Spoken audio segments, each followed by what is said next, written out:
Shalom saudara dalam Tuhan. Saudara, kali ini Juma benar-benar merinding dan tidak berkutik ketika jumpa dengan seorang perempuan atau seorang apologet Kristen dalam ruang debat. Pertanyaan-pertanyaan apologet Kristen ini sangat tajam, sampai-sampai Juma tidak mampu menjawab, dan seperti biasanya Juma selalu mengalihkan pembicaraan, membahas Alkitab, membahas kekristenan, walaupun pada dasarnya dia tidak mengerti Alkitab dan dia tidak mengerti kekristenan. Nah, saudara dalam Tuhan, tentu banyak hal yang menjadi pelajaran penting bagi kita, menambah pengetahuan kita. Mari kita belajar bersama, mari kita simak videonya, setelahnya kita berkomentar di kolom komentar. Dan mari kita mendukung apologet Kristen ini dengan like dan juga share video ini supaya menjadi berkat bagi banyak orang. Mari kita mulai tekan tombol like sekarang juga, dan setelahnya kita berkomentar di kolom komentar. Apa cocok dengan Yesus disebut Bapa yang kekal? Seumur-umur Yesus tidak pernah dipanggil Bapa, apalagi disebut dengan Bapa yang kekal. Apalagi disebut sebagai Raja Damai. Ya, jadi mungkin Ibu Uti bisa memreferensi yang akurat di mana kitabnya Bani Israel itu betul-betul kitabnya Bani Israel atau Yesus itu sendiri menceritakan dia adalah Bapa yang kekal. Silakan. Terima kasih Gurunda untuk pemaparan materinya. Selanjutnya Bu Uti, waktu 5 menit ya, dipergunakan dengan sebaik mungkin. Waktu dan tempat dipersilakan Bu Uti.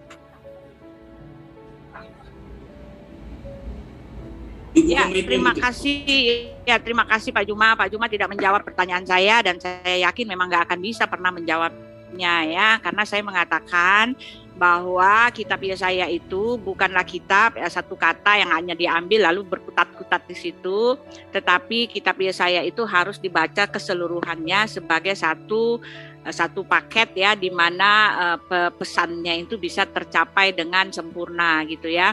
Pertama-tama Nabi Yesaya bicara bahwa seorang anak telah lahir, lalu dia akan disebut Immanuel gitu kan. Lalu dia akan berasal dari anak darah gitu kan, lalu roh Allah ada padanya, dia berasal dari tunas Daud, dia akan dibawa ke pembantaian, lalu dia akan mati, lalu dia akan menghajar bumi dengan nafas mulutnya, dan lalu Elohim sendiri mengatakan akulah penebusmu, akulah juru selamatmu, lalu Elohim mengatakan bahwa yang menebus engkau itu adalah Allah Israel gitu ya. Akulah penebusmu, akulah Allahmu gitu kan, akulah juru selamatmu, tidak ada yang lain di luar aku, tidak ada yang sama seperti aku ya, akulah dia, itulah dia ya.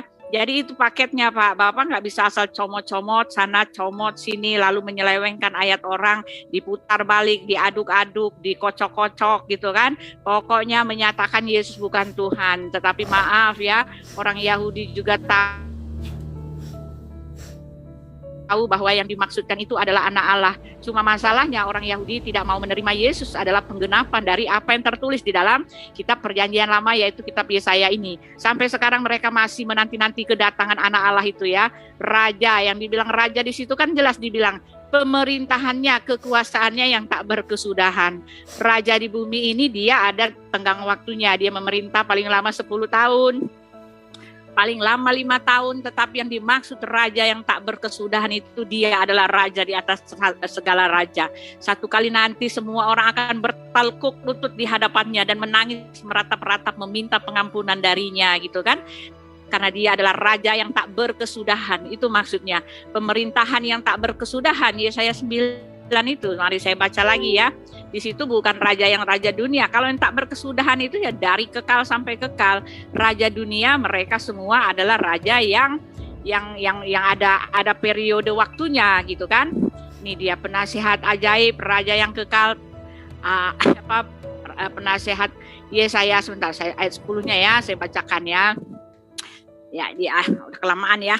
Ya itu dia. Jadi lalu apalagi tadi Pak ini mengatakan bahwa ya itu dia penasihat ajaib, tahtanya tak berkesudahan, tahtanya itu yang tak berkesudahan.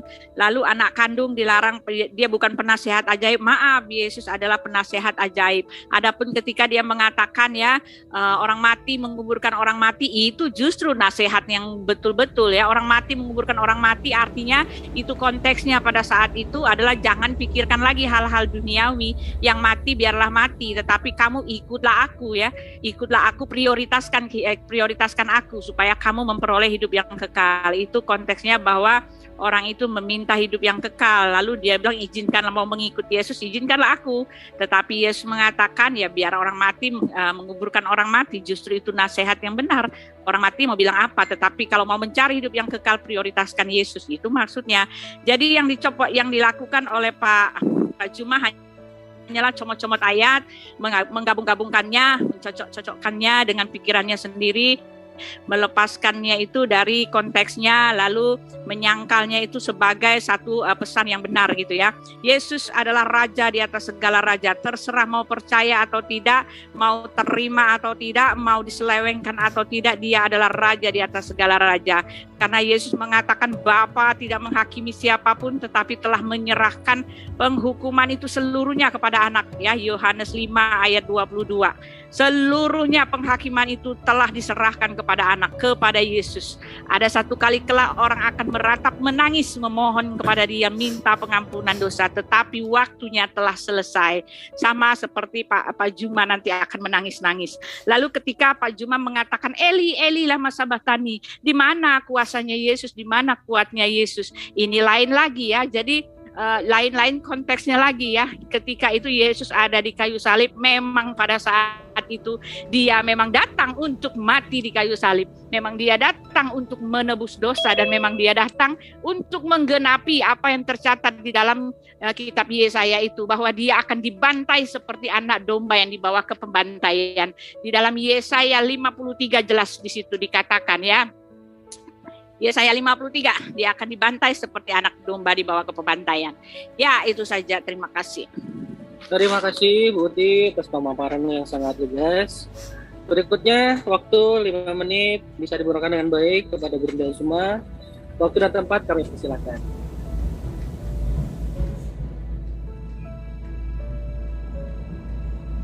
Gurunda. Ya, baik, makasih. Jadi sebenarnya yang mengobok-ngobok kitab itu siapa? Kitabnya Bani Israel itu ada kurang lebih 2000 tahun sebelum Masehi. Kitabnya orang Kristen 1 Masehi. Lalu kemudian ketika kitabnya Bani Israel ini diangkat satu ayat untuk mendudukkan Yesus dengan mengambil perjanjian baru seutuhnya. Di mana perjanjian baru itu kita tahu kitabnya orang Kristen yang menginginkan manusia Yesus menjadi Tuhan. Nah sekarang yang punya kitab Bani Israel, atau jangan Bani Israel deh, Yesus aja dulu. Adakah Yesus pernah mengajarkan kalau dia itu adalah Tuhan yang lahir dalam rupa manusia? Tidak pernah. Yang mengatakan itu hanya orang Kristen.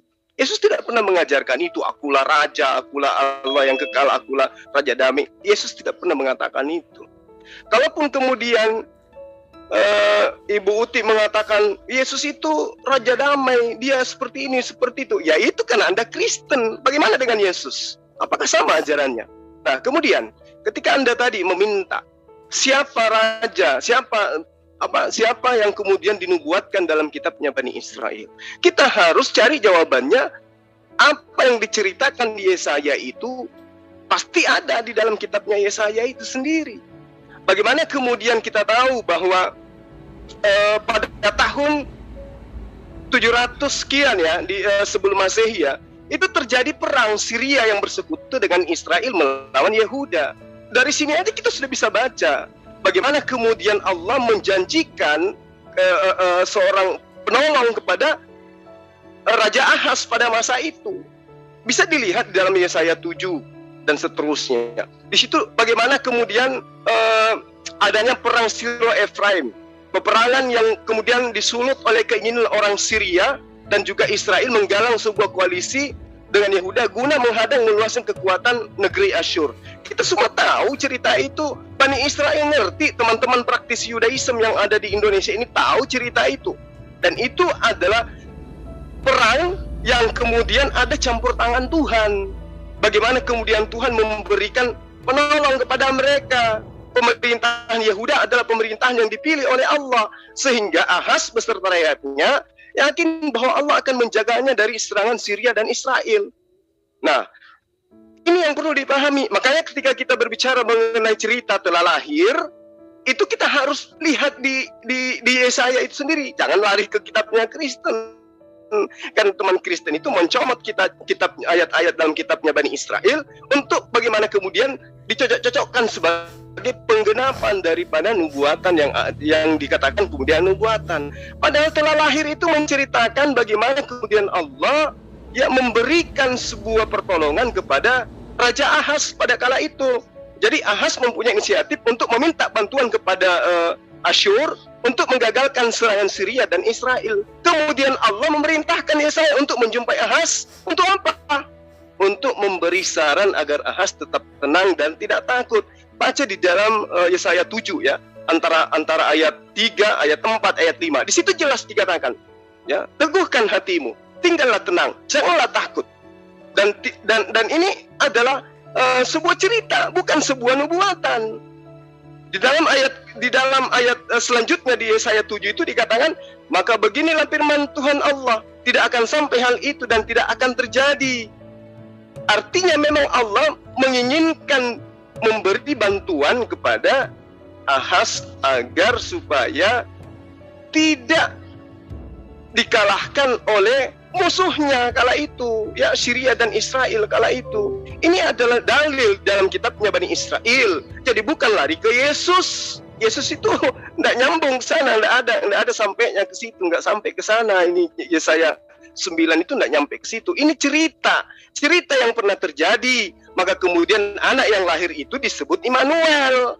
Nah, Immanuel ini jangan diartikan Yesus, karena Yesus tidak pernah menyebut dirinya sebagai Immanuel.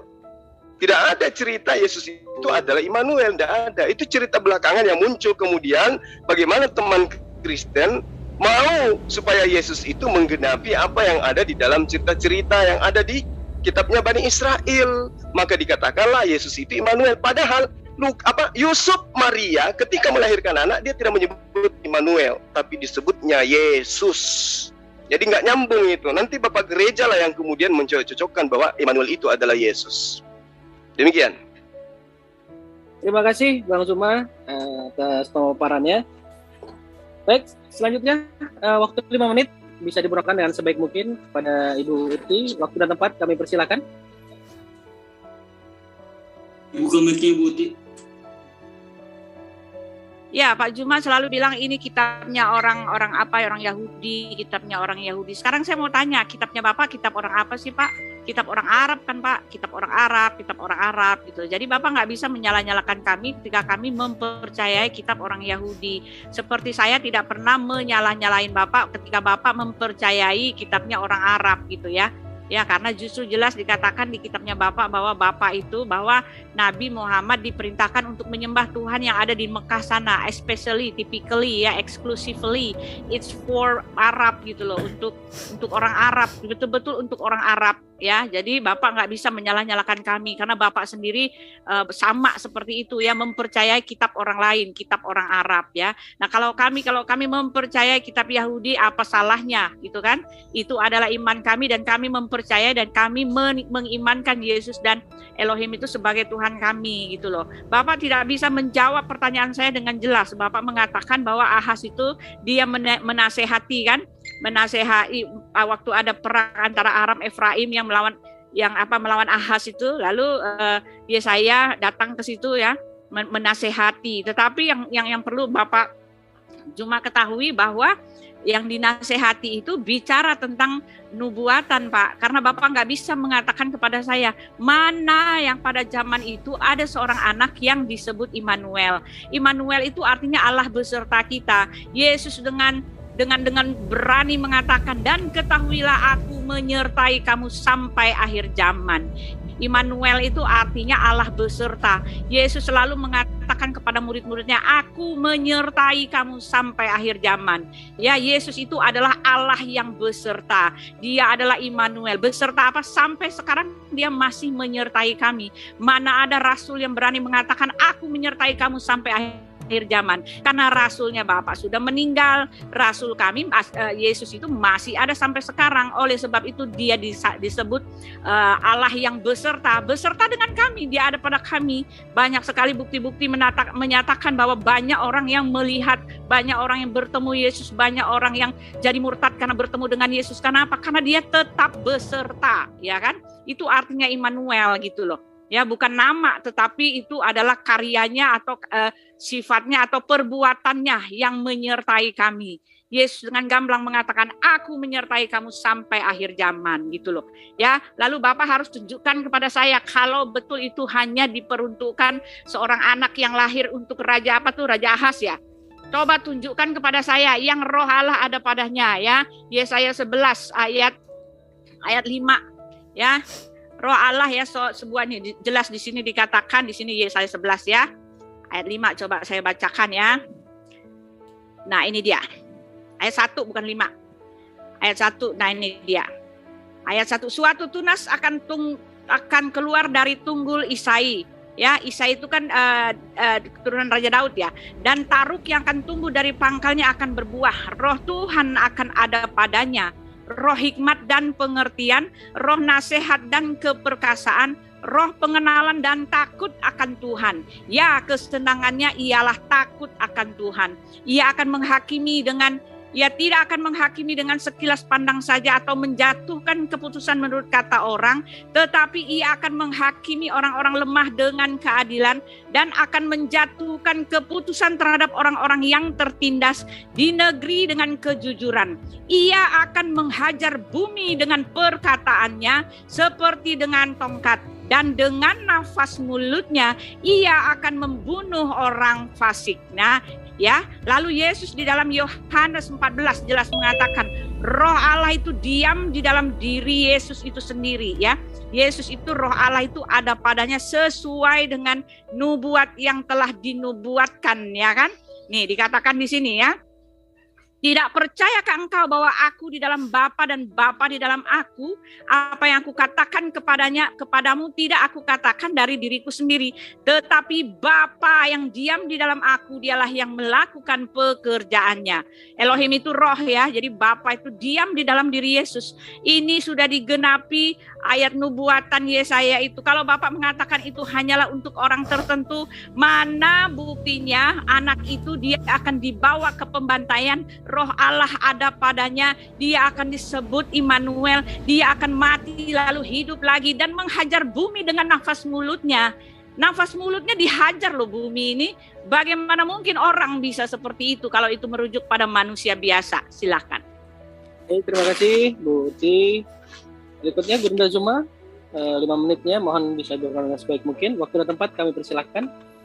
Baik, makasih. Ya, jadi yang pertama saya ambil dari yang terakhir pernyataan Bu Uti dengan napasnya menghajar dunia, bumi. Ya, yang ada itu Yesus yang dihajar tentara Romawi Bu Uti.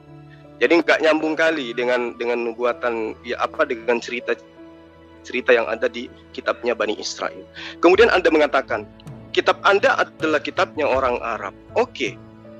Tapi iman kami dengan iman orang Arab itu sama-sama menyembah kepada Allah, sama-sama meyakini Allah itu satu. Justru kami menjadi Islam karena kitabnya orang Arab.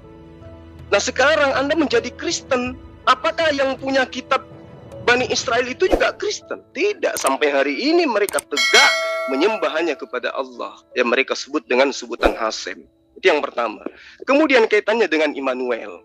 Anda mengatakan Immanuel itu ditujukan kepada Yesus, karena hanya Yesus yang disebut sebagai Immanuel. Anda keliru di situ, Bu Uti. Immanuel itu artinya Tuhan bersama kita, atau Tuhan bersama dengan Anda, atau Tuhan bersama dengan orang-orang yang merasa dirinya bertuhan. Itu Immanuel. Nah, bagaimana kemudian Allah menerangkan di dalam kitabnya Bani Israel, maksud saya menerangkan dengan jelas bahwa sebab itu Tuhan sendirilah yang akan memberikan kepadamu suatu pertanda. Nah, ini perkataan Tuhan kepada siapa? Kepada Yesaya. Ada apa rupanya sampai Tuhan menceritakan itu? Karena adanya kisru antara kerajaan itu tadi. Lalu Allah mengatakan sesungguhnya seorang perempuan muda mengandung dan akan melahirkan seorang anak laki-laki, dan ia akan menamakan dia Immanuel. Jadi seorang perempuan melahirkan manusia, dan manusia itu diberi nama Immanuel. Sementara Allah itu bukan manusia. Tidak mungkin Tuhan menciptakan dirinya sendiri, lalu kemudian dia dikandung oleh seorang wanita. Dari sini aja sudah error. Ya, ini jelas bahwa bukan hanya yang dijanjikan kepada Yesaya itulah yang disebut Immanuel, kepada Ishak juga disebut Immanuel, kepada Yakub juga disebut Immanuel, kepada Musa juga disebut Immanuel, kepada Yosua juga disebut Immanuel. Yang namanya Immanuel, Tuhan menyertai kita. Artinya ketika Allah mengatakan kepada Musa, bukankah aku akan menyertai engkau? Nah, itu bertanda bahwa Musa juga disertai oleh Tuhan, berarti Immanuel juga dia. Kepada Daud juga di 2 Samuel 7 ayat 9, aku telah menyertai engkau, berarti Immanuel juga. Ya. Semua yang disertai Tuhan itu Immanuel semua, bukan hanya Yesus. Jadi Immanuel itu bukan berarti larinya kepada Yesus, tidak. Itu hanya pandai-pandaiannya orang Kristen mengambil istilah Immanuel untuk didudukkan kepada Yesus. Satu pun dari 4 tanda-tanda Immanuel, anak yang lahir, ya, itu tidak ada pada diri Yesus. Nah, kemudian kita kembali kepada yang tadi. Siapa oknum yang dimaksud di situ? Bukan Yesus telah lahir, siapapun dia, yang pasti bukan Yesus. Yang tadi yang saya bacakan dalam Yesaya 7 ayat 7. Maka beginilah firman Tuhan, tidak akan sampai hal itu dan tidak akan terjadi. Namun apa yang terjadi? Raja Ahaz pesimis terhadap apa yang disampaikan oleh penerima firman, yaitu Yesaya kepada dirinya. Ya, Yesaya mengatakan Allah menjamin, tapi Ahaz itu tidak begitu percaya. Makanya Yesaya tegaskan di dalam ayat 14 sampai ayat 16 di Yesaya 7. Sebab itulah Tuhan sendirilah yang akan memberimu. Mu siapa? Ahaz. Ya, Tuhan sendirilah yang akan memberimu pertanda. Sesungguhnya seorang perempuan muda mengandung dan akan melahirkan seorang laki-laki. Seorang laki-laki ini yang lahir menjadi penolong bagi Ahaz, kerajaan Ahaz. Bukan larinya ke Yesus. Ya, jadi tentang nubuat Yesaya, cerita Yesaya akan lahirnya anak laki-laki atau telah lahirnya anak laki-laki yang diterangkan dalam Yesaya 9 itu memang bernama Immanuel, diperuntukkan untuk Raja Ahaz dan rakyatnya yang ragu atas jaminan Tuhan. Nah, jika kemudian ini diperuntukkan untuk Raja Ahaz rakyatnya, maka lahirnya kemudian itu sudah pasti bukan dilahirkan oleh Maria, bukan, beda orang itu. Terbukti lagi secara literal, ya, Yesus itu dinamai Yesus oleh Yusuf. Meski pertentangan antara Lukas dengan Markus, yang menamainya adalah Maria, yang satu yang menamainya adalah Yusuf. Ada pertentangan di situ, kontradiksi. Jadi fakta secara literal bukan Yesus bernama Immanuel. Immanuel adalah Immanuel, Yesus adalah Yesus. Demikian. Terima kasih Guru Ndajuma, pemaparannya sangat luar biasa ya. Baik, silakan Ibu Uti. Berikutnya waktu 5 menit bisa diberikan dengan sebaik mungkin. Dan ini 5 menit terakhir ya Bu Uti ya. Setelah ini kita masuk ke segmen ketiga, yaitu penanya diberikan waktu 30 detik dan untuk penjawab nanti diberikan waktu 3 menit ya Bu Uti ya. Silakan Bu Uti, 5 menitnya dipergunakan sebaik mungkin. Ya, Pak Juma kelihatan sekali ya, dia menyeleweng-nyelewengkan gitu loh. Cuma menolak aja apa yang menjadi kenyataan gitu ya. Pak Juma mengatakan bahwa yang disertai itulah yang Immanuel. Maaf, itu artinya Immanuel itu artinya Allah yang beserta, bukan hasil yang disertai itu ya. Musa disertai, itu bukan Musanya, bukan objeknya yang menjadi nama Immanuel, bukan, tetapi yang melakukan, yang subjeknya, pelakunya itu ya.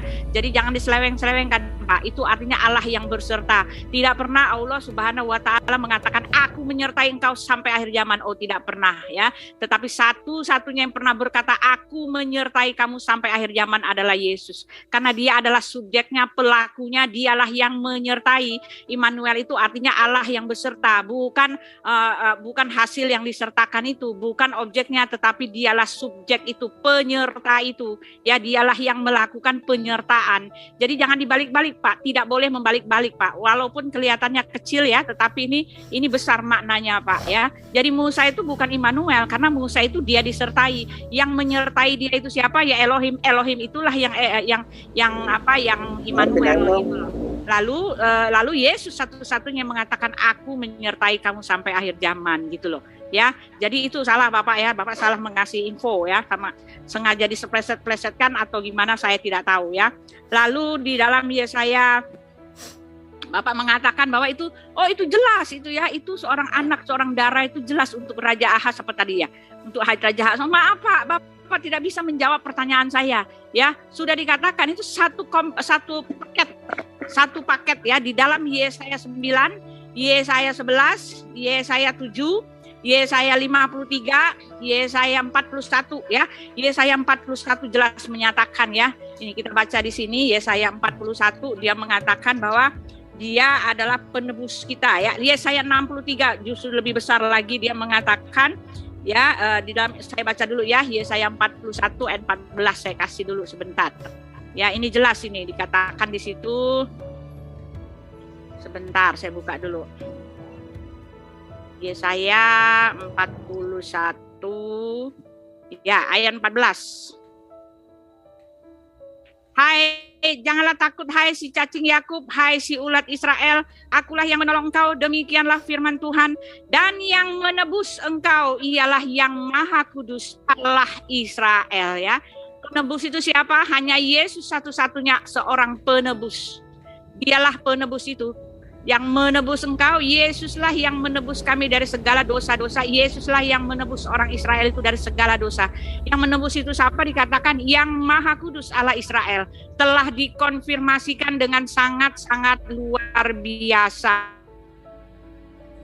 Gitu loh. Ya, lalu dikatakan di sini ya, di dalam Yesaya 61 juga ya, Yesaya sendiri yang bicara ya. Yesaya 63, ayat 10. Ya, dia mengatakan ayat 10. Ya, tetapi nih ayat 9-nya.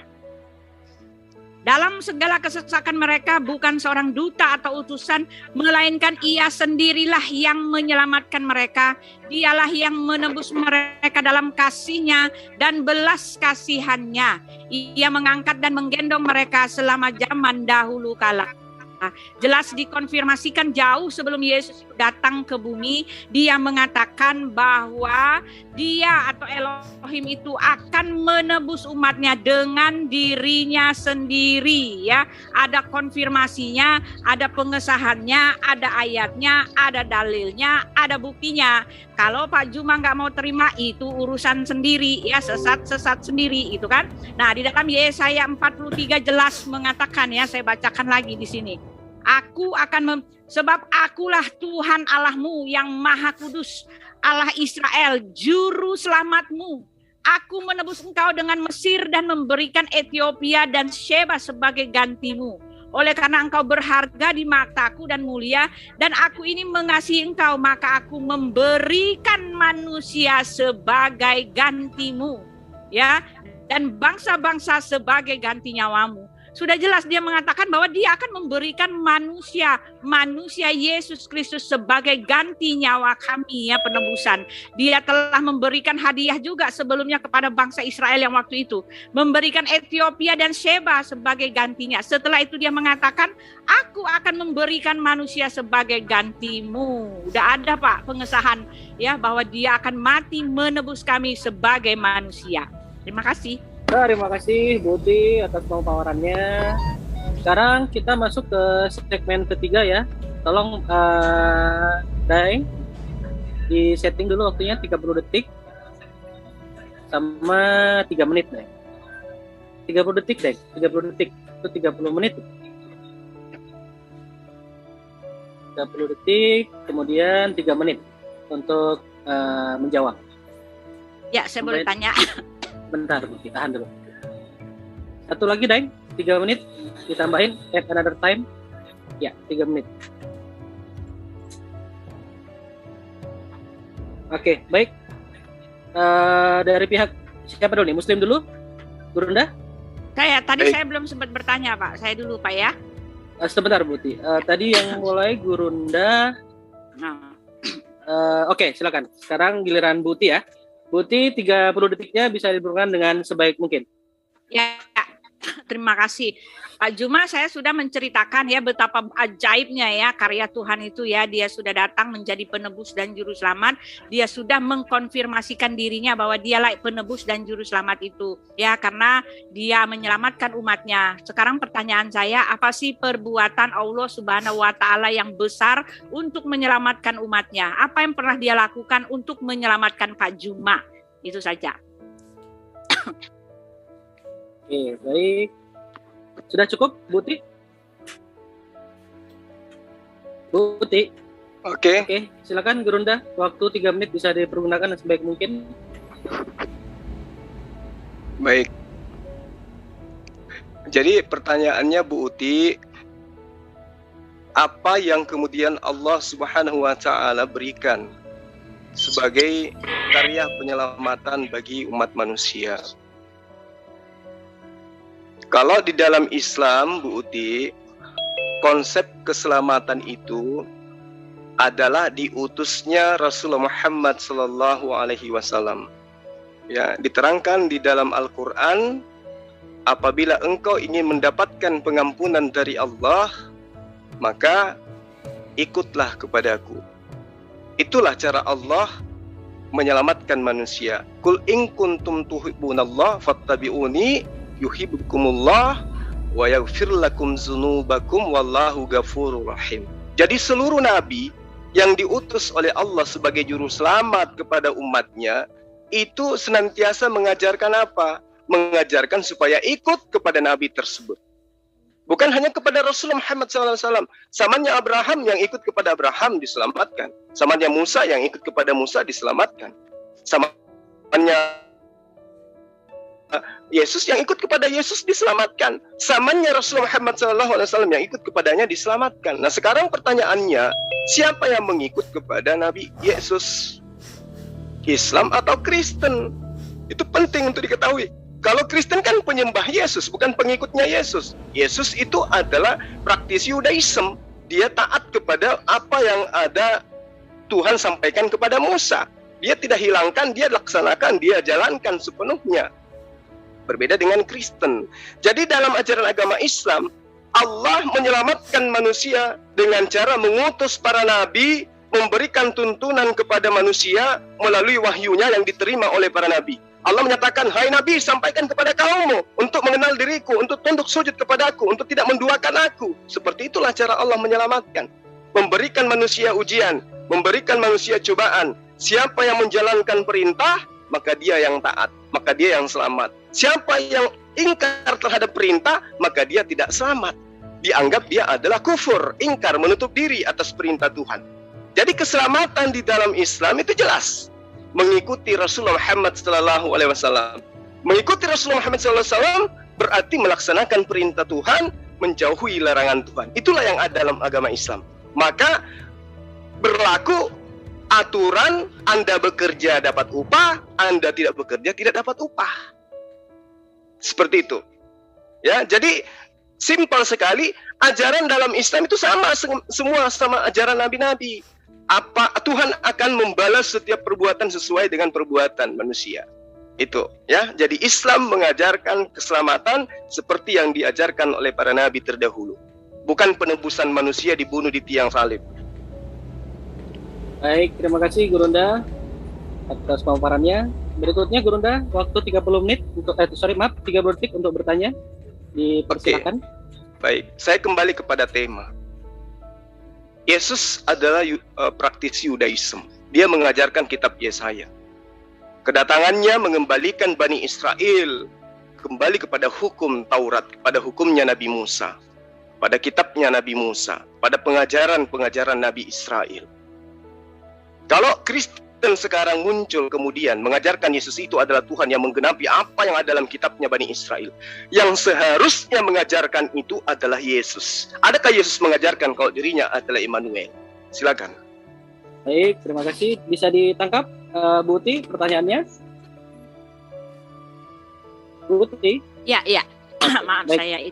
saya Silakan, waktu 3 menit dipergunakan, Bu Uti. Ya. Baik mungkin. Lalu Pak Juma mengatakan bahwa Nabi Muhammad adalah juru selamat. Allah Subhanahu wa taala adalah juru selamat. Pak, satu pun tidak ada pernah saya ketemukan selama saya membuka Al-Qur'an, tidak pernah saya menemukan bahwa ada perkataan Allah langsung yang mengatakan akulah juru selamatmu, akulah penebusmu. Karena ini beda konsep, Pak, ya. Karena orang muslim dia selamat karena cari sendiri, ya. Cari sendiri dan dia selamat bukan diselamatkan. Juru selamat ini yang perlu saya kasih tahu ke Pak Juma. Juru selamat itu artinya dialah instruksi yang moderator. Sebentar Pak. Juru selamat. Pertanyaan saya nggak dijawab. Iya, sebentar belakangan. Juru selamat itu artinya dialah yang memberikan keselamatan itu, ya.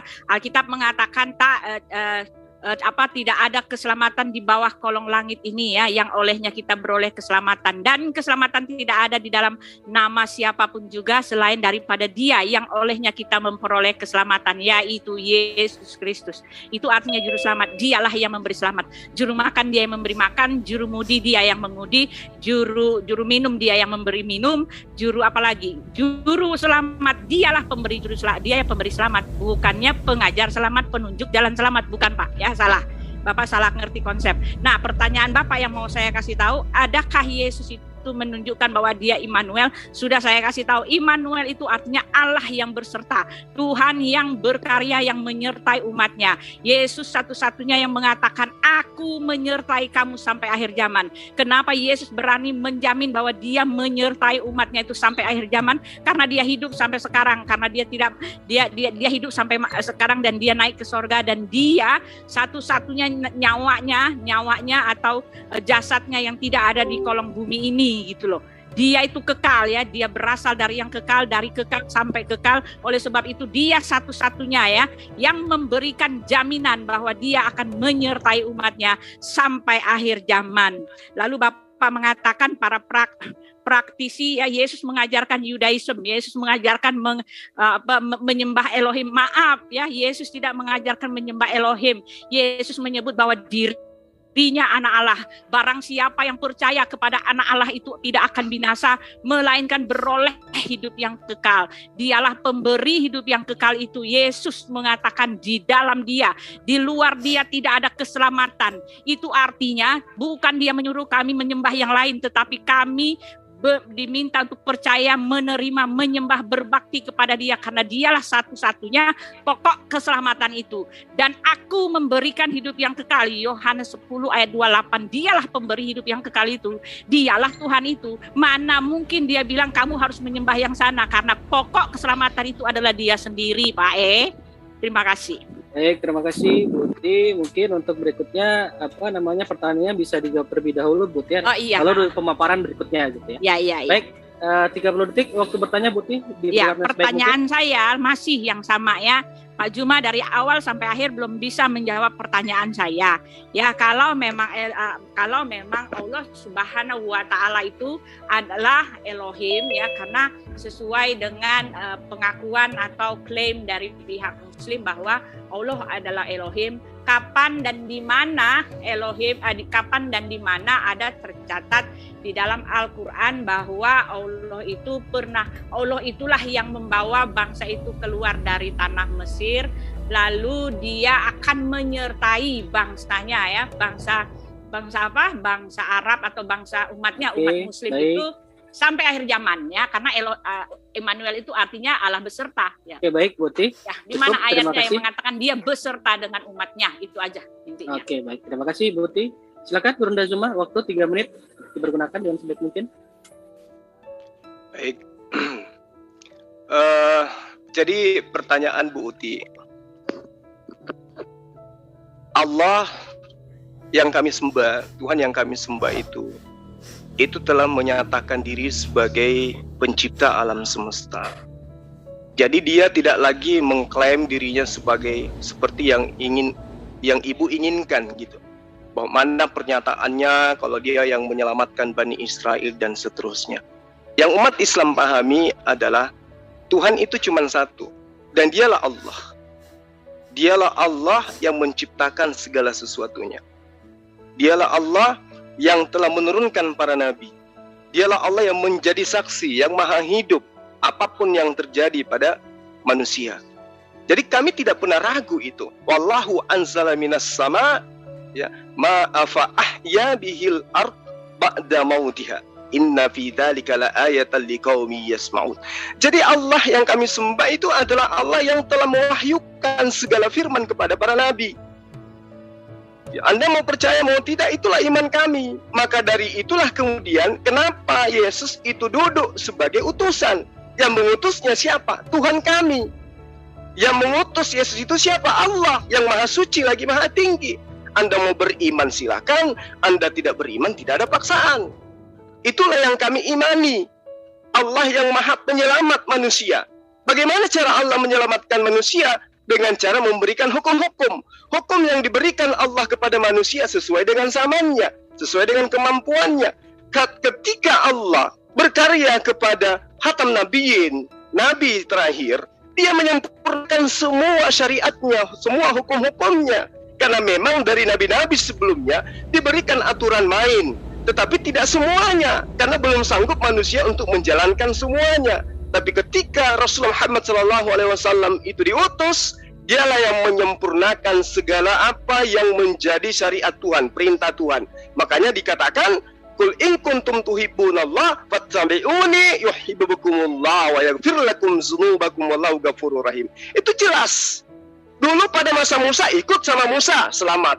Dulu pada masa Yesus ikut sama Yesus, selamat. Tapi ketika utusan terakhir datang, meski menyembah kepada Allah, tetapi tidak mengakuinya sebagai utusan Allah, yaitu Rasulullah Muhammad SAW, maka tidak akan selamat.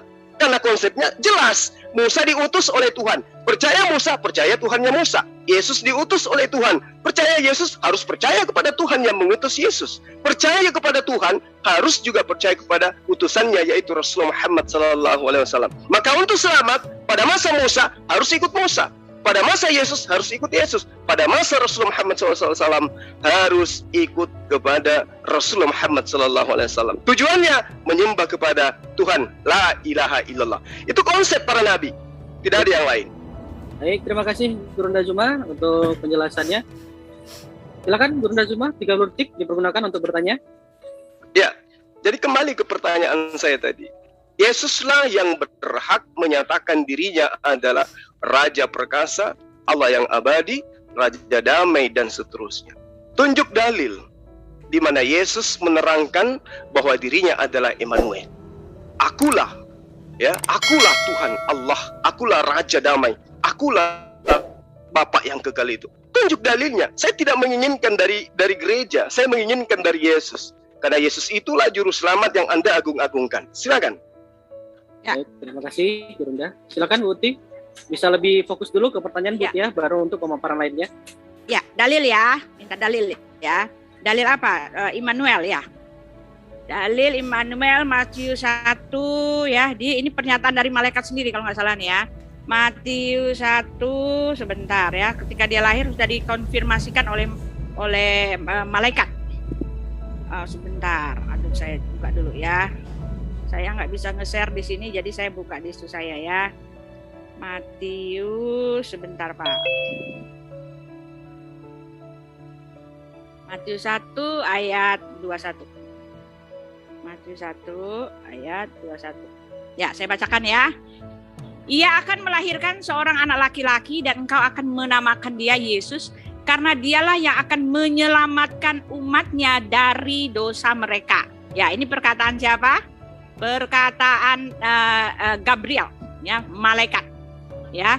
Tetapi ketika ia mempertimbangkan maksud itu, malaikat Tuhan tampak kepadanya dalam mimpi dan berkata, Yusuf anak Daud, janganlah engkau takut mengambil Maria sebagai istrimu, sebab anak itu ada di dalam kandungan adalah Roh Kudus. Ia akan melahirkan anak laki-laki dan engkau akan menamaikan dia Yesus, karena dialah yang akan menyelamatkan umatnya dari dosanya.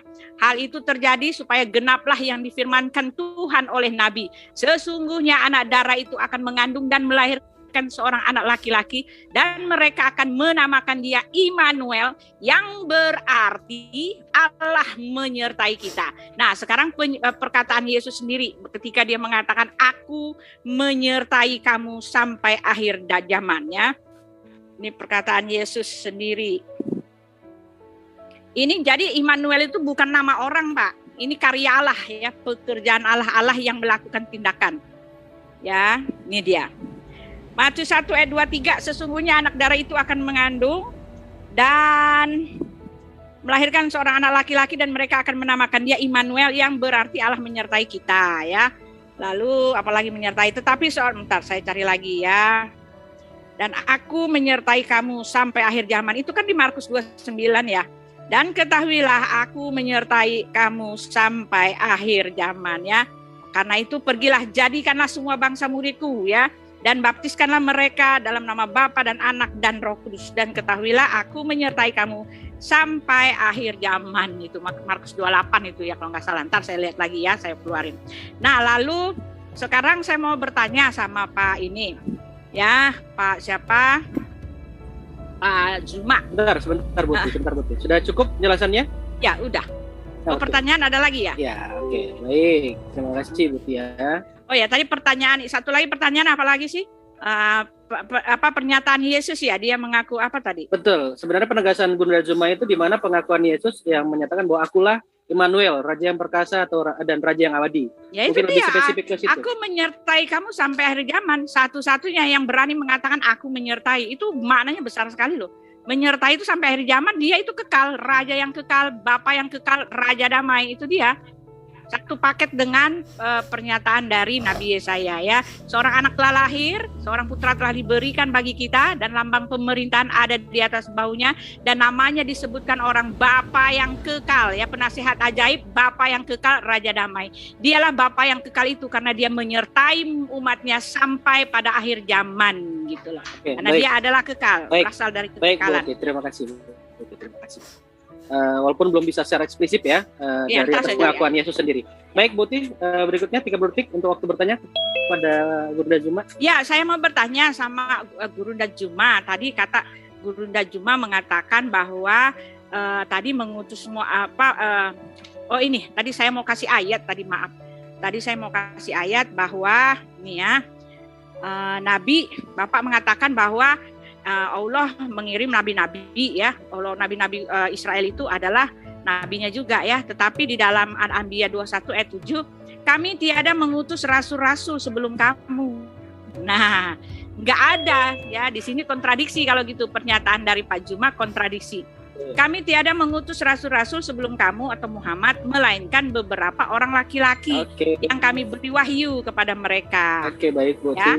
Terima kasih. Nah, satu lagi Al-Anbiyanya ayat 25, dan kami tidak mengutus seorang rasul pun sebelum kamu. Ya, itu dia. Cukup Bu ya, terima kasih. Itu kontradiksi. Bisa ditangkap Guru Zuma pertanyaannya? Ya. Kenapa kontradiksi? Yang mana yang kontradiksi? Anbiya 25. Tadi kan Bapak mengatakan bahwa Allah Subhanahu wa taala itu adalah nabi-nabi, Tuhannya para nabi-nabi ya kan, mengikut nabi. Oh ya, tadi satu poin itu saya lupa ya. Mengikut nabi, mengikut nabi, mengikut Allah gitu kan. Tapi kan itu ditujukan kepada nabi-nabi Israel. Nah, sekarang saya mau bilang itu kontradiksi dengan ayat Quran sendiri, karena Al-Quran sendiri mengatakan dan kami tidak mengutus seorang rasul pun sebelum kamu. Nah, itu dia. Enggak satu pun. Jadi satu-satunya nabi orang Arab itu kan jelas ditulis di sini Al-Anbiya 21 ayat 25 adalah Muhammad. Jadi nabi orang Arab itu bukannya Nabi Musa, bukan yang lain gitu loh, Pak.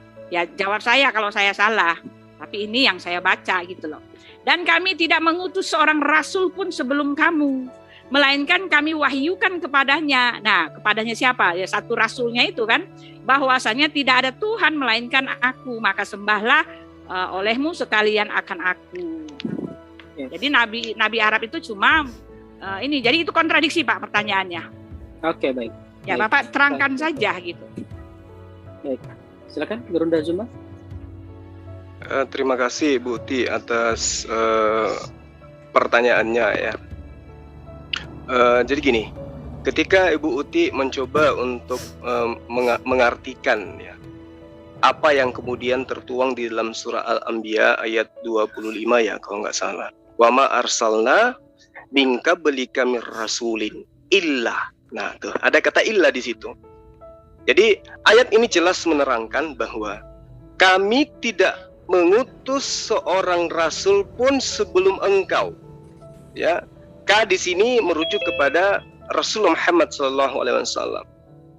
Illa, melainkan kami mewahyukan kepadanya bahwa tidak ada Tuhan yang berhak disembah selain aku. Karena itulah Allah menerangkan fa'budni, maka itu sembahlah aku. Karena seluruh nabi yang pernah kuutus, semuanya kuperintahkan untuk menyampaikan kepada kaumnya agar mereka menyembah kepada aku. Tidak pernah aku mengutus seorang nabi sebelum kamu, yang mana nabi itu kuutus atau utusanku itu saya ajarkan untuk bukan menyembah kepada aku. Itu maksudnya. Wa ma arsalna min qablika mir rasulin, kami tidak mengutus seorang rasul pun sebelum engkau, melainkan atau kecuali kepada rasul itu kami wahyukan agar dia mengajarkan, menyampaikan untuk mengatakan kepada manusia bahwa tidak ada Tuhan yang berhak disembah selain aku. Jadi bukan berarti Allah itu tidak pernah mengutus rasul. Maksudnya Allah tidak pernah mengutus rasul sebelum Muhammad, ya, di mana Allah mengutus seorang rasul yang tidak mengajarkan kepada manusia untuk mengajarkan bahwa sembahlah Allah, satu-satunya Allah, tidak ada yang lain. Berarti Paulus itu bukan rasul Allah. Karena Rasul Paulus yang datang lebih dahulu dari Muhammad SAW justru mengajarkan untuk menyembah kepada Yesus. Berarti dia bukan utusan Allah. Makanya katakan, wa ma arsalna min qablika mir rasulin illa nuhi ilaihi annahu la ilaha illa ana fa'budni. Karena itu sembahlah saya. Karena sebelum kamu semua nabi, semua rasul itu kuajarkan sama seperti yang kuajarkan samamu agar menyembah kepadaku. Tidak pernah saya mengutus nabi, rasul, kecuali mengajarkan agar menyembah kepada saya. Itu maksudnya, bukan berarti tidak ada nabi, tidak ada utusan sebelum Muhammad. Ya. Maksudnya, Allah itu selama dia mengutus nabi atau rasul, pasti nabinya atau rasulnya itu diberi pesan agar menyampaikan kepada manusia, kepada kaumnya, agar menyembah hanya kepada Allah. Abraham menyembah kepada Allah, tidak pernah mengajarkan menyembah kepada manusia. Musa, Yesus juga demikian. Jadi Al-Quran ini justru menguatkan bahwa Allah itulah pengutus para nabi. Seperti itu, Bu Uti. Baik, terima kasih Gurunda. Oke, ini pertanyaan terakhir dari narasumber Islam. Setelah itu saya coba buka dulu kepada narasumber. Setelah ini kita TikTok, bersedia TikTok atau kita lempar ke forum untuk bertanya? Gurunda? Forum aja, TikTok saya nggak mau teriak-teriak sama Pak Juma, pasti kalah Pak Juma. Mulutnya bocot. Ya, nggak usah teriak-teriak, Bu. Selau aja, Bu. Selau, Bu. Kalah, orang dia mulutnya kayak gas kelakot. Sabar, Bu. Nggak bisa. Saya udah tahu Pak Juma. Nggak usah TikTok, biasa aja kayak. Oke, baik kalau begitu. Kasih 2 sesi lagi aja, bolak-balik. Setelah itu terserah Pak Juma mau buka forum, saya juga boleh. Oke, baik. Tapi nggak TikTok, saya nggak mau. Oke. Ntar saya batuk-batuk makin banyak. Siap. Baik, silakan Gurunda 30 detik untuk bertanya kepada Buti. Ya, masih kembali kepada tema yang tadi. Yusuf memberi nama anaknya dengan sebutan Yesus. Maria memberi nama anaknya juga Yesus. Lalu kapan kemudian Yesus ini bisa dipanggil sebagai Immanuel? Yesus dipanggil Immanuel itu nanti ketika Kristen ini hadir. Nah, pertanyaan saya kepada Bu Uti, coba Anda terangkan di mana Yesus mengatakan bahwa akulah Immanuel yang ada dinubuatkan dalam Yesaya itu.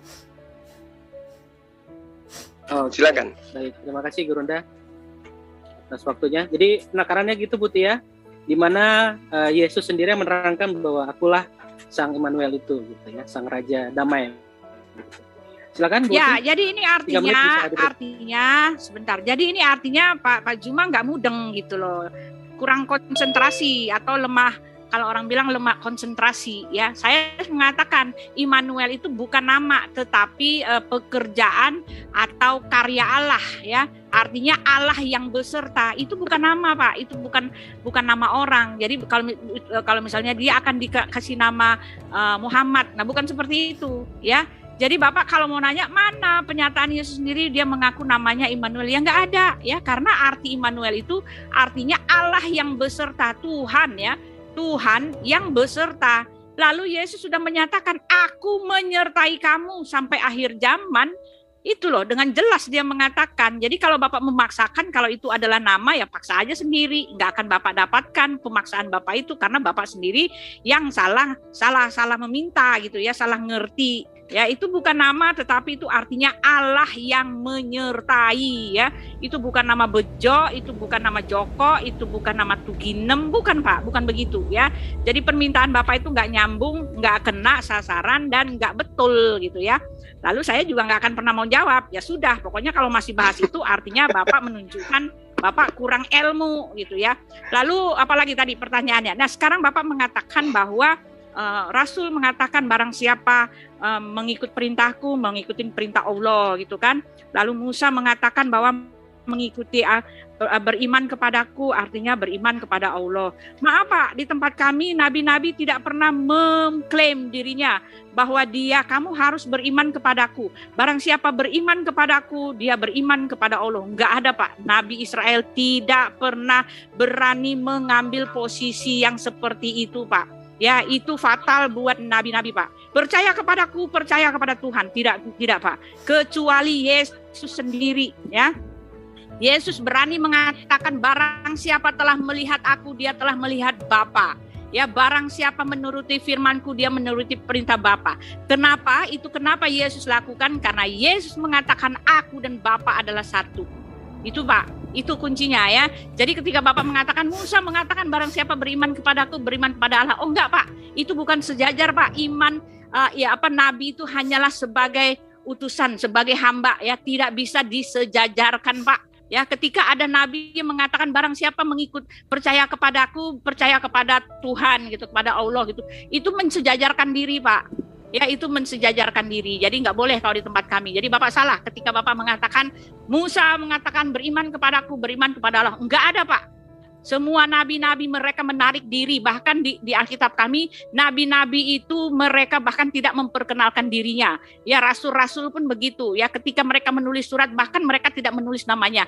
Mereka harus yang terkebelakang dan Tuhan harus yang ke depan. Dan mereka tidak sejajar. Tidak ada yang berani mengatakan, barang siapa beriman kepadaku, beriman kepada Tuhan. Enggak ada Pak. Itu fatal. Terima kasih Bu Uti atas pemaparannya.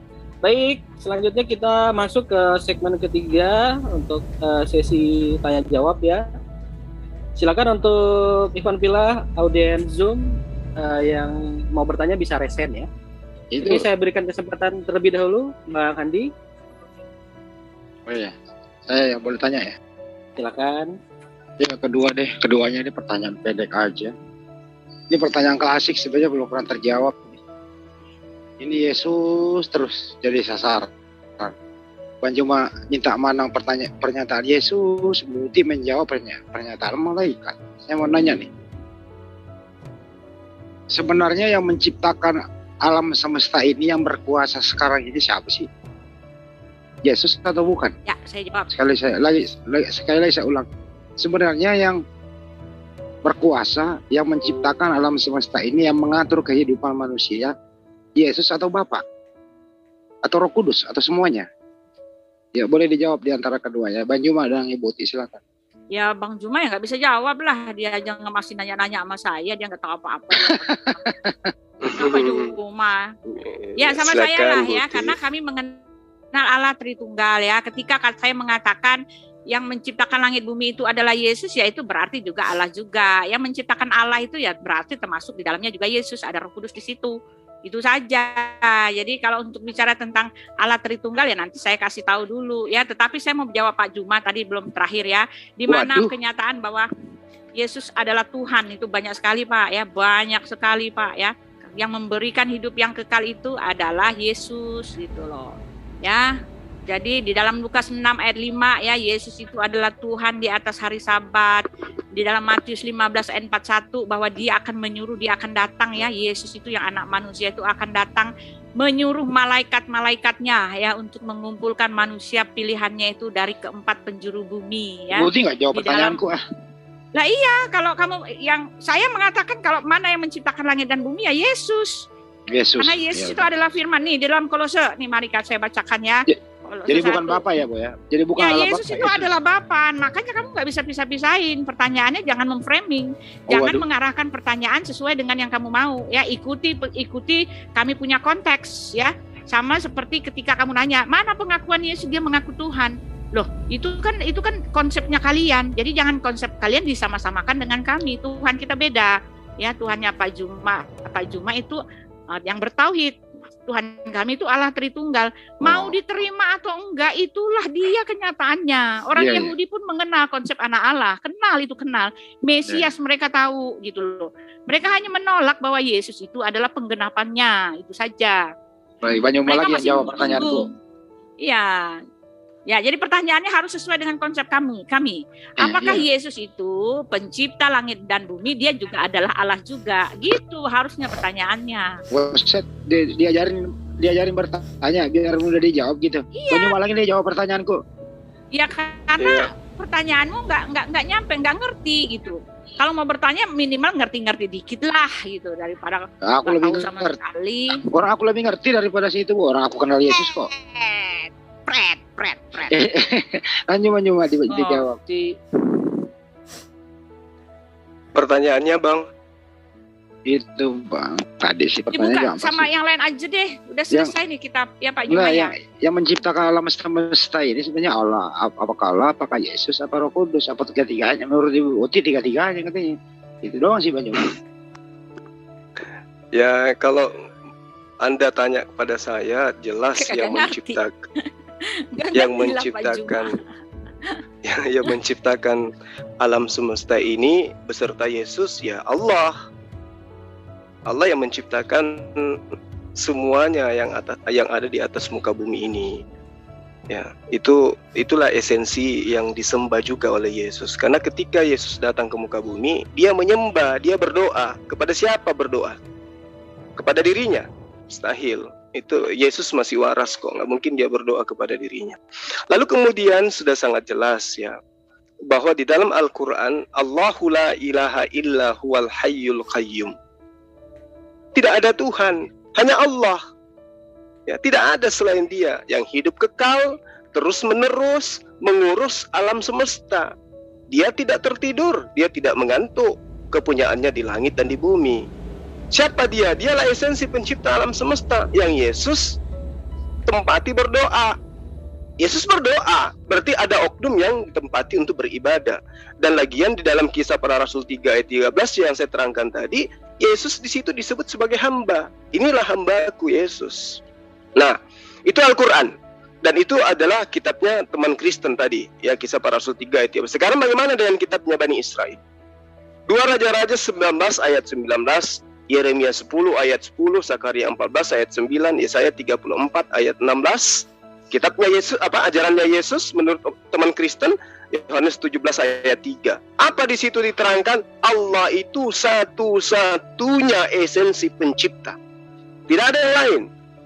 Ya, di situ terang sekali dikatakan, ya Tuhan Allah kami, lepaskanlah kami dari orang-orang Asyur itu supaya segala bangsa di dunia tahu bahwa hanya Engkau satu-satunya Allah.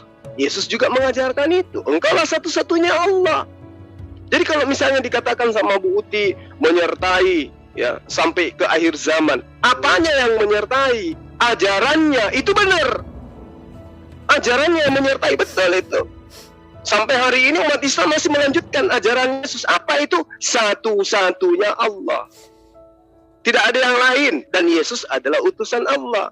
Itu sampai selama-lamanya ajaran itu. Dan itu adalah ajaran Yesus. Tidak ada Tuhan selain Allah. Aku hanya utusan Allah. Siapa ajaran itu? Ajaran Yesus. Yesus adalah Allah itu sendiri dalam Tritunggal. Dialah yang berfirman, yang adalah Bapa itu sendiri. Itu ajaran siapa? Ajaran Kristen. Karena Yesus sendiri mengatakan, aku tidak dapat berbuat apa-apa dari diriku sendiri. Aku berkata-kata, bukan atas hendakku sendiri. Apa yang aku katakan adalah apa yang diperintahkan. Nah, siapa yang memerintahkan? Dialah Allah. Yang kita sembah, yang kita percayai sebagai satu-satunya esensi pencipta langit dan bumi. Dialah Allah yang mengutus Yesus. Jadi Yesus bagi umat Islam, yang adalah Tuhannya sahabat Kristen, itu adalah nabinya umat Islam. Rasulnya umat Islam yang diutus kepada Bani Israel untuk menyampaikan bahwa wahai Bani Israel, dengarlah, Tuhan itu esa, tidak ada Tuhan selain Dia. Dia yang menciptakan alam semesta. Ya, langit dan bumi Dialah yang menciptakannya, dan itu adalah Allah, tidak ada yang lain. Nah, kemudian muncul Tuhan baru. Itulah yang disebut dengan Tuhannya sahabat Kristen, menuhankan manusia. Ya. Di dalam Boleh kitabnya saya Bani ini Israel. 10 menit Pak, ada kebanyakan. Saya boleh Oke. jawab dong, itu iman saya soalnya. Lebih Kalau Bapak silakan. menjawab itu sebentar enggak Bu Uti, kapasitas lebih Bapak. gampang lebih gampang jawaban Juma karena Ya berbahasa karena itu yang Indonesia. kalian mau. Kalian Karena kan berbahasa satu Indonesia, geng. Bu. Karena berbahasa Ya. Indonesia. Iya, Kasih, jadi Pak Jung jelaskan tidak dalam kapasitasnya. Ngawur semua itu teman-teman. Ngawur. Ya, sekarang Pak Juma mau menanyakan mana sih pernyataan Yesus sendiri ketika dia mengaku bahwa dia adalah Tuhan itu sendiri ya. Matius 9 ayat 6, saya buka satu-satu ya. Ini pernyataan Yesus ya. Bagaimana mungkin Bapak mengatakan kalau yang begini bukan Tuhan? Ya, itu artinya cuma keputusan Pak ini sendiri ya, mau-maunya Pak Juma sendiri. Matius 9 ayat 6. Nah, mari saya bukakan. Ini apa perkataan Yesus. Yang bisa mengampuni dosa itu adalah Tuhan. Lalu Yesus mengatakan, tetapi supaya kamu tahu ya, bahwa di dunia ini anak manusia berkuasa mengampuni dosa. Oke, satu ya, di dalam Lukas 6, setahu saya Lukas 6 ayat 5 ya, kita baca lagi apa itu. Matius sebentar. Lukas 6 ayat 5. Ya. Anak manusia adalah Tuhan atas hari Sabat ya. Dia adalah Tuhan atas hari Sabat. Rasul Bapak nggak bisa mengatakan bahwa dia adalah Tuhan atas hari Jumatan, nggak bisa ya. Matius 15 ayat 41, saya kasih tahu sebanyak-banyaknya pernyataan otoritas Tuhan itu sebanyak-banyaknya. Matius 15 ayat 41. Bentar. Aduh, sebentar. Matius 15 ayat 41. Oh, nggak mau sih? Ya, oh ya, Matius 15 ayat 41. 41. Sebentar ya, Matius ini aja lah, Matius 24 ayat ini aja. Matius 24. Ya, ayat 30. Nih, di sini siapa ini? Masa begini kamu bilang manusia? Pada waktu itu akan tampak tanda anak manusia di langit dan semua bangsa di bumi akan meratap dan mereka akan melihat anak manusia itu datang di atas awan-awan di langit dengan segala kekuasaan dan kemuliaannya. Dan ia akan menyuruh keluar malaikat-malaikatnya dengan meniup sangkakala yang dahsyat bunyinya. Dan mereka itu akan perkataan siapa, Bu? Yesus, itu tulisan dalam buku Mana merah. Buka aja ya. Dan ia akan menyuruh keluar malaikat-malaikatnya dengan meniup sangkakala yang dahsyat. Kalau Yesus kenapa dia mengatakan dia? Dan mereka akan mengumpulkan orang-orang pilihannya dari keempat penjuru bumi, dari ujung yang langit satu ke ujung langit yang lain. Semua perkataan Yesus ditulis dalam huruf merah, Pak. Buka aja sendiri, buktikan sendiri ya. Lalu di situ dikatakan Matius 19 nih, saya bilang ya, Yesus itu sekarang bersemayam di mana? Matius 19 ayat 28. Yesus yang kamu hina-hinakan itu ada di mana? Kata Yesus kepada mereka, aku berkata kepadamu, sesungguhnya waktu penciptaan kembali, apabila anak manusia bersemayam di tahta kemuliaannya, kamu yang telah mengikut aku akan duduk juga di atas 12 tahta untuk menghakimi ke-12 suku Israel ya. Yesus mempunyai tahta ya. Berarti ada 13 Tuhan di situ nanti. Matius lagi sebentar. Sabar, tahan diri ya. Nggak ada pernyataan Yesus kalau dia adalah Tuhan, Bu Uti. Maksud lo? Mana? Maksudnya apa? Mana pernyataannya? Dia menyebut di sini sebagai anak manusia. Apabila anak manusia bersemayam di atas tahta kemuliaannya. Nah ini Pak ya, Pak. Nih, tak kasih tahu Pak. Inilah yang disebut Allah Tritunggal. Yesus mengaku anak Allah, Pak. Jangan memaksakan diri. Ya, bukan hanya Yesus yang disebut anak Allah, Bu. Makanya muncul bahkan Kristen juga menyebut dirinya sebagai anak-anak Allah. Itu beda, Pak. Beda konteks. Bedanya di mana? Sama-sama anak. Pernyataan anak Allah. Tak kasih lagi ya. Tak kasih lagi apa itu arti anak Allah. Kasih tahu apa arti anak Allah. Anak tunggal Bapa, jelas dikasih tahu situ apa. Ya. Tante saya kasih tahu anak Allah itu apa artinya. Anak Allah itu di dalam Itu di dalam 1 Yohanes 1 ayat 49. Ya buka ya. Apa arti anak Allah? Anak Allah itu siapa? Beda Pak. Anak Allah itu buat Yesus anak tunggal Bapa, bukan anak Allah the children of God, bukan. Beda Pak. Kalau diajarin terima aja gitu loh Pak, biar pinter gitu loh Pak. Oh, nggak bisa, Bu Ya Uti. bodoh amat kalau nggak bisa. Itu kan Justru yang mengatakan Yesus itu anak Allah itu iblis di dalam kitab Anda. Iblis yang mengajarkan bahwa Yesus itu adalah anak Allah, bukan Yesus itu barang sendiri. siapa percaya kepadanya, Yesus malah ia menyebut tidak akan dirinya sebagai dihukum. anak manusia. Barang siapa tidak percaya, ia telah berada di bawah hukuman, sebab ia tidak percaya Percaya dalam siapa? nama anak tunggal Allah ya. Jadi kalau Bapak tidak percaya kepada nama Israel anak tunggal juga Allah, disebut sebagai the anak Son sulung. of God ya. Nah, Kalau sekarang saya- berapa kalau banyak Bapak anak itu- Tuhan? Sekarang anak Allah yang mana memberikan keselamatan Pak Kalau itu cuma Yesus seperti memberi saya, keselamatan kepada siapa, Bu? Nah, sekarang baca. Barang siapa Kepada siapa Yesus percaya memberi keselamatan? kepadanya, ia Kepada, tidak akan dihukum. Barang Ya, siapa tidak percaya, Kepada siapa Yesus memberi keselamatan? Dan- Orang yang menyembahnya atau yang mengikuti dia? telah berada di bawah hukuman sebab ia tidak percaya Ayo dalam dong, yang nama jujur dong, anak Buti. tunggal Allah. Kenapa? Yang memperoleh hidup kekal menurut Yesus itu yang mana, Bu? Yang memperoleh hidup kekal menurut Yesus adalah karena begitu besar kasih Allah akan dunia ini sehingga dia memberikan anaknya yang tunggal supaya barang siapa yang percaya kepadanya, Nah, barang siapa dan dunia Pak karena begitu besar kasih Allah akan dunia, bukan untuk bangsa Israel doang, bukan. ya, untuk dunia. jadi Allah mengutus Yesus agar dipercayai barang siapa yang percaya kepada Yesus dia akan diberi hidup kekal. Betul? Itu Nah, makanya, ya. Apa definisi percaya kepada Yesus menurut Yesus, Bu? Percaya kepada Yesus. Nah, ini Yohanes deh, perhatikan ya. Percaya kepada Yohanes. Yesus menurut Yesus itu seperti apa? Yohanes 6 ayat 40 nih, tak bacain ya. Ya. Sebab inilah kehendak Bapakku, yaitu supaya setiap orang yang melihat anak. Nah, anak itu Yesus kan ya.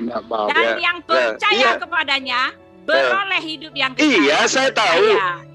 Yang percaya supaya kepada aku- Yesus itu tanda-tanda percaya kepada Yesus itu kayak mana? Menurut Yesus. Dan dulu ya. Dan supaya aku membangkitkannya pada akhir zaman. Yesus. Iya, saya tahu. orang Sekarang pada akhir zaman, yang Pak. saya mau tahu, ciri-ciri orang yang percaya kepada Yesus menurut Yesus itu seperti apa? Ciri-ciri orang yang percaya kepada Yesus adalah orang yang Menurut menerima Yesus. darah tebusannya ya. Di mana? Dia bilang, Aduh, "Akulah roti." Buti. Apa? Tanda-tanda orang yang percaya menurut Yesus adalah mereka melakukan pekerjaan-pekerjaan yang Yesus lakukan. Gimana tuh? Apa yang Yesus lakukan yang Ibu lakukan? Pekerjaan yang Ini dalil Yesus loh yang lakukan. berbicara. Yesus ngapain ayo? Nah, ini dulu ya. Yesus memberikan hidup yang kekal. Yohanes 3 ayat 16. Iya. 3 ayat 36. Yesus memberi hidup yang kekal. Saya ngerti. Tapi bagaimana cara Yesus memberi hidup yang kekal? Harus orang itu mengikuti pekerjaan-pekerjaan yang Yesus lakukan. Emang Yesus ngapain? Nah, sekarang Yesus sudah ya Yesus menerima nih. sekarang teman Kristen itu melakukan pekerjaan yang mana di dalam agamanya yang dilakukan oleh Yesus? Sebentar nih, saya buka dulu ya.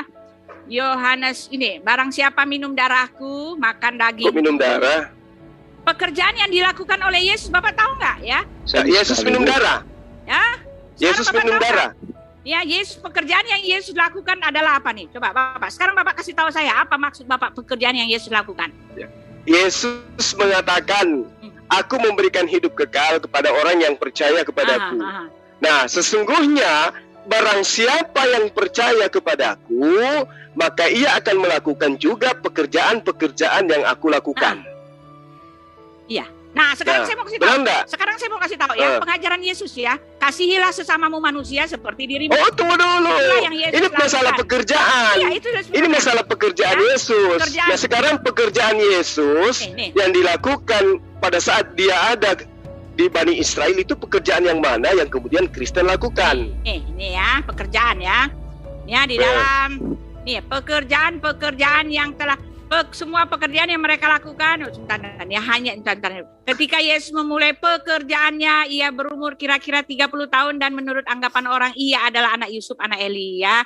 Nih lagi ya. Pekerjaan yang pertama tanya apa tuh? Kepada mereka apakah itu? Jawab mereka, apa yang terjadi dengan Yesus dari Nazaret? Ia adalah nabi yang berkuasa dalam pekerjaan Nah. dan perkataan di hadapan Allah. Nah, sekarang Nah, pekerjaan Ya. apa lagi? nih ya, di Yohanes 4 ya. Nih ya, ini kata Yesus kepada mereka, makananku ialah melakukan kehendak Dia yang mengutus aku dan menyelesaikan pekerjaannya. Sekarang pekerjaan Elohim. Nah, itu pekerjaannya Yesus melakukan perintah Bapa. Bentar, dengerin dulu. Ada enggak perintah Bapa kepada Yesus agar Yesus itu dituhankan, disembah seperti yang dilakukan Kristen? Ada, Ada enggak, Bu? ada. Mana coba? Nih, Coba lihat, tunjukkan baca ya. dalilnya di mana Bapa memerintahkan Bani Israel Semua. menyembah kepada Yesus. Cuma memahami Silakan. Alkitab jangan memahami. Ya, Bentar, ini Bang. ada nih ya, jangan itu diam tutup dulu. Sebab inilah kehendak Bapa, yaitu supaya setiap orang yang melihat anak dan percaya kepada anak itu beroleh hidup yang kekal, dan supaya aku atau Yesus membangkitkannya pada hari zaman. Itu Elohim. Nah, itu tadi kembali lagi ke situ. Percaya kepada Yesus. Menurut Yesus, orang yang percaya kepadaku adalah orang yang melakukan pekerjaan-pekerjaan yang aku lakukan. Pekerjaan Yesus itu ya maksudnya ya. Sembuhkanlah orang sakit. Ini yang dia suruh ya, melakukan pekerjaan kepada Berarti dokter, pengikut Ya, Yesus itu dokter gitu. melakukan pekerjaan kepada murid-muridnya ya. Nih lihat, sembuhkanlah apa? orang sakit. Ya, jelekkanlah dokter mata berarti orang mengikuti buta, Yesus. gitu kan, jelekkanlah mata orang buta, kasihlah sesamamu manusia. Ntar saya cari Baik. ya. Selamat Menyembuhkan Tuhan, orang keduanya sakit, sudah Ada nggak? memberkatkan apa yang orang. dibahas dan dibicarakan oleh apologet Kristen bersama dengan Juma atau apologet Islam di video tadi. Banyak hal yang mereka bicarakan, banyak hal yang menjadi poin mereka, dan tentunya kita sudah dengarkan apa yang menjadi inti pembicaraan mereka, dan tentunya banyak hal yang menjadi berkat dalam kehidupan kita. Dalam hal ini menambah pengetahuan kita, menambah wawasan kita, dan memberikan kita pengertian-pengertian baru tentang isi daripada Al-Quran dan isi daripada Alkitab itu sendiri. Dan apa poin saudara yang merupakan atau yang menjadi berkat bagi saudara? Silahkan komen atau silahkan tulis komentar saudara di kolom komentar. Ya, silahkan berbagi, tuliskan komentar yang baik, yang positif, terutama komentar-komentar yang memuji muliakan nama Tuhan dan yang memberkati kita sekalian.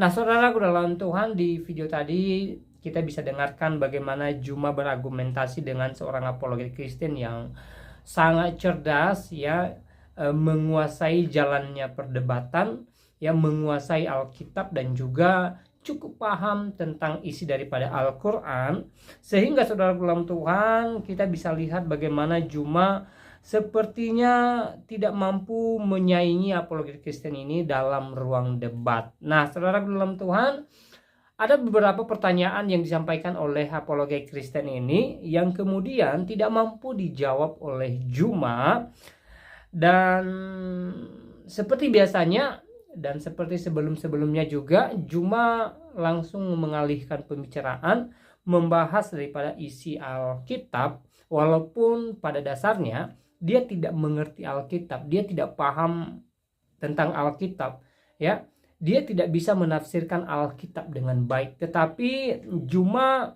menutupi ketidaktahuannya terhadap Alkitab dengan caranya, dengan menafsir Alkitab semaunya dia gitu loh, ya, sesuka hatinya dia, walaupun sebenarnya penafsirannya terhadap Alkitab tidak sesuai dengan apa yang dipesankan oleh Alkitab sendiri. Ya, ayat-ayat yang dikutip oleh Juma, ya, ketika dia terjemahkan, ketika dia berikan pengertian atau ketika dia tafsirkan, maka sebenarnya kalau kita perhatikan, ya, penafsiran Juma berbeda dengan apa yang dipesankan oleh ayat Alkitab itu sendiri gitu loh, ya. Nah, saudara Tuhan, banyak hal yang mereka bicarakan dalam hal ini tentang kitab Yesaya, tentang nubuat para nabi, akan datangnya Mesias, akan datangnya Yesus Kristus, dan poin-poin lainnya yang tentunya kita sudah dengarkan bersama. Dan kita lihat bagaimana apologet Kristen yang sangat luar biasa ini yang menjawab semua pernyataan dan pertanyaan Juma dengan jawaban yang sangat luar biasa, dan saya perhatikan dia menjawabnya dengan hikmat Tuhan, ya. Karena kenapa? Setiap kali dia menjawab pertanyaan atau pernyataan daripada Juma, ya, dia menjawabnya sesuai dengan apa yang dipesankan di dalam Alkitab. Dia menjawabnya sesuai dengan apa yang ditulis di dalam Alkitab. Dan tentu ini bukan hanya merupakan jawaban buat Juma, tetapi juga menjadi berkat rohani bagi kita, di mana dari penjelasan beliau kita bisa semakin mengerti kebenaran Alkitab dari apa yang disampaikan oleh beliau. Nah, saudara dalam Tuhan, sekali lagi apa yang menjadi poin buat saudara dari apa yang mereka bicarakan di video tadi? Silahkan tulis di kolom komentar. Tuliskan komentar yang baik, yang positif, terutama komentar-komentar yang memuji muliakan nama Tuhan dan komentar-komentar yang memberkati kita sekalian, dan komentar yang membuka wawasan kita bersama. Jangan lupa share atau bagikan video ini supaya menjadi berkat bagi banyak orang, supaya melalui video ini semakin banyak orang yang terberkati, semakin banyak orang yang percaya bahwa Yesus Kristus adalah Tuhan dan Juru Selamat dalam kehidupan mereka. Yesus Kristus adalah yang dinubuatkan para nabi di dalam perjanjian lama, dan Yesus Kristus membawa orang-orang kudus ke dalam kerajaan sorga ketika mereka meninggalkan dunia ini. Sebagaimana firman Tuhan berkata bahwa karena begitu besar kasih Allah akan dunia ini, sehingga Ia mengaruniakan anaknya yang tunggal, yaitu Yesus Kristus, supaya setiap orang yang percaya kepadanya tidak binasa, melainkan beroleh hidup yang kekal. Dan Yesus mengatakan bahwa Dia adalah jalan dan kebenaran dan hidup. Tidak ada seorang pun yang datang kepada Bapa kalau tidak melalui Dia, kalau tidak melalui Yesus Kristus. Bahkan Yesus mengatakan bahwa Dia adalah Tuhan ketika Dia mengatakan bahwa Dia dan Bapa adalah satu. Yesus menunjukkan kepada dunia, kepada orang percaya, bahwa Dia setara dengan Allah Bapa. Mereka adalah Allah di dalam Tritunggal. Mereka adalah tiga pribadi dalam satu kealahan yang tentunya tidak dipahami oleh Juma, dan hanya orang Kristen yang boleh paham tentang hal ini. Yesus juga memberikan penghiburan dan pengharapan kepada orang percaya kepadanya ketika Dia mengatakan bahwa aku pergi kepada Bapa-Ku dan aku menyediakan tempat bagimu, sehingga di waktunya Yesus, Dia akan datang dan Dia akan membawa orang-orang kudusnya ke tempat di mana Dia berada. Di mana tempat itu? Yaitu di dalam kerajaan sorga. Nah, saudara dalam Tuhan, sangat luar biasa ya, kita punya pengharapan dalam Yesus. Iman kita tidak sia-sia, iman kita punya pengharapan, dan iman kita adalah iman yang kekal dalam Yesus yang memberikan kita kerajaan sorga kelak. Saudara dalam Tuhan, jangan lupa tekan tombol like dan juga share atau bagikan. Sekali lagi, bagikan supaya menjadi berkat bagi orang. Tekan tombol subscribe dan juga tombol loncengnya. Dan kiranya damai sejahtera daripada Tuhan Yesus Kristus melimpah bagi kita, sukacita surgawi melimpah bagi kita, dan Tuhan Yesus Kristus memberkati kita dari saat ini sampai selama-lamanya. Shalom.